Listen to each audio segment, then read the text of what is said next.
Welcome to BYTES of BITS, where I deep dive into long-forgotten games from the past and dig up the interesting bits for you. Grab your favorite animal pals and get ready to suck, because I found tons of interesting facts from Kirby's Dream Land 2 on Game Boy. Developed by HAL Laboratory and released in 1995, Kirby's Dream Land 2 was a game I had as a kid that was always lodged into my gray brick of a Game Boy. Even when I lost the backplate to my Game Boy, even as battery acid oozed onto my fingers, I was still consuming baby hedgehogs right from their mother's care, chomping them down into pure compressed energy and launching them right back into their mother's face until she explodes.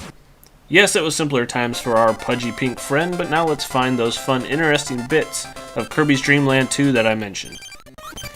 In Dreamland 2, it was originally planned for Kirby to ride in a tank for certain sections of the level, but as development proceeded, the idea was scrapped for his now iconic animal companions, Rick the hamster, Coo the owl, and Kine the sunfish.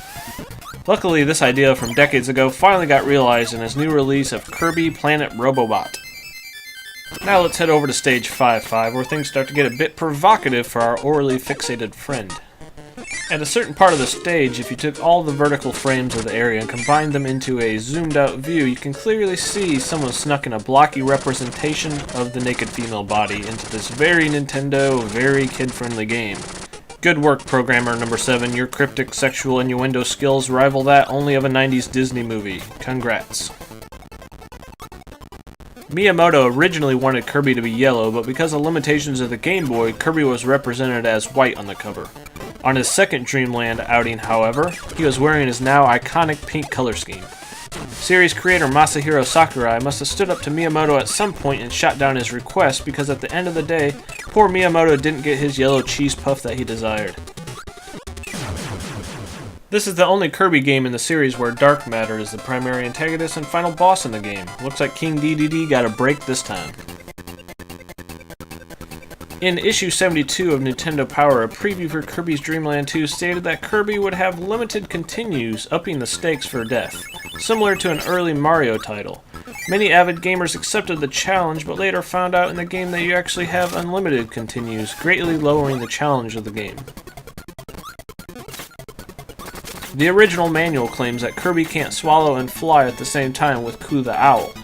This is false, however. Kirby can indeed do both, but needs to find a surface to actually swallow an enemy. This was corrected in later versions of the game's manual. Time to head back to stage 5-5 for a little Easter egg hidden in one of the dark rooms of the level.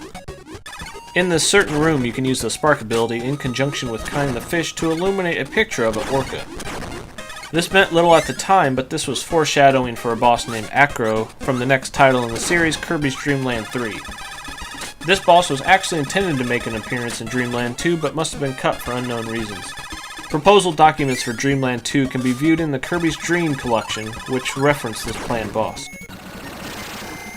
There is a very slim chance upon defeating a mid-level boss for the character Blob to appear. The player must be already riding the corresponding animal that would normally be let out of the bag after the boss battle. If you meet this criteria and crossed all your fingers, Blob might appear to grant the player an extra life, and more importantly, adding 1% completion to your save file, making it necessary to pull your hair out trying to find Blob for 100% game completion.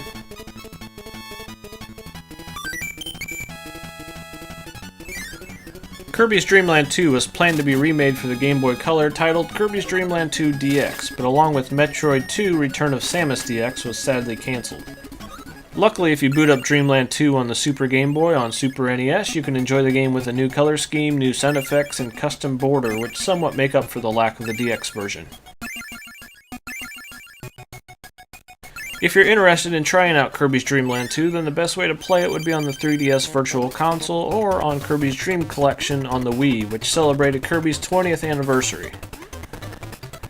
That's all the tidbits of knowledge I have for you today. If you learned one thing about our puffball of suck, then help me out by hitting the thumbs up button. Or if you already knew everything, then thanks for watching till the end, and feel free to hit that thumbs down button. This has been Deadite from Boomstick Gaming, and I'll see you on the next episode of BYTES of BITS.